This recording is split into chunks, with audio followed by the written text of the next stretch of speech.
శ్రీగురుభ్యో నమః. సదాశివసమారంభాం శంకరాచార్యమధ్యమాం అస్మదాచార్యపర్యంతాం వందే గురుపరంపరాం. ఒకసారి నా పేషెంట్ వాళ్ళ అమ్మ తన కూతురి ఆపరేషన్ విజయవంతం అవ్వాలని ఆశీర్వాదం తీసుకోవడానికి పరమాచార్య స్వామి వారి దర్శనానికి వెళ్ళింది. స్వామి, ఇంకో 2 రోజుల్లో నా కుమార్తెకు ఆపరేషన్ జరగబోతోంది. అది విజయవంతం అవ్వాలని మీరు ఆశీర్వదించండి అని వేడుకుంది. స్వామివారు భయపడవద్దు, తను కోలుకుంటుంది అని అభయమిచ్చారు. మళ్ళీ ఆ తల్లి, తనకు చేస్తున్నది తలకు సంబంధించిన ఆపరేషన్ పెరియవా, చాలా క్లిష్టమైన ఆపరేషన్ అంటున్నారు అని అన్నది. దానికి మహాస్వామివారు మళ్ళీ భయపడవద్దు, తను ఖచ్చితంగా కోలుకుంటుంది అని చెప్పారు. ఆ తల్లి ఆ భయంతోనే డాక్టర్ కళ్యాణరామన్ ఈ ఆపరేషన్ చేస్తున్నారు, ఈ ఆపరేషన్ సఫలమవుతుందా పెరియవా అని మళ్ళీ అడిగింది. తన బాధను అర్థం చేసుకున్న పరమాచార్య స్వామివారు ఎంతో ఓపికగా, భయపడవద్దు, మీ అమ్మాయికి తప్పకుండా నయమవుతుంది అని చెప్పారు. మళ్ళీ ఆ తల్లి, మహాస్వామివారు నా కూతురి గురించి కళ్యాణరామన్ గారికి కొద్దిగా చెప్తే అని సంకోచిస్తూ అడిగింది.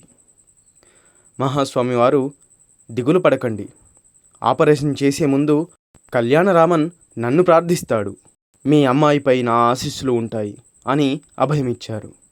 ఆమె ఇంటికి కూడా వెళ్లకుండా కాంచీపురం నుండి తిన్నగా నా ఆసుపత్రికి వచ్చింది.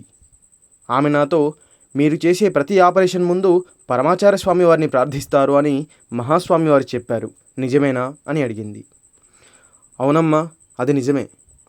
ఆపరేషన్ చేసే ముందు చేతులు కడుక్కునేటప్పుడు ఆపరేషన్ థియేటర్లో వేసుకునే చెప్పులు విడిచి ఆ రోగికి నయం కావాలని పరమాచార్య స్వామి వారిని ప్రార్థిస్తాను. ఆపరేషన్ చేసే ముందు చేతులు కడుక్కుంటూ ఎందుకు చెప్పులు విప్పుతారని కొన్నిసార్లు నా సహాయకులు అడుగుతూ ఉంటారు. అది ఎందుకని వారికి ఎప్పుడూ చెప్పలేదు.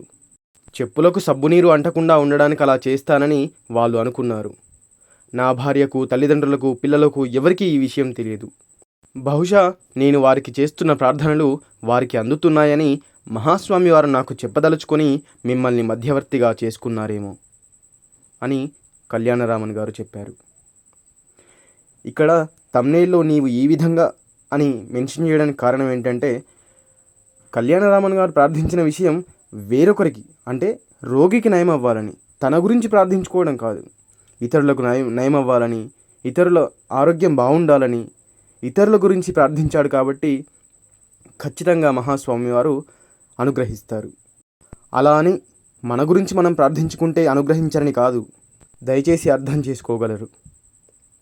అపార కరుణాసింధుం జ్ఞానదం శాంతరూపిణం శ్రీ చంద్రశేఖర గురుం ప్రణమామి ముదాన్వహం.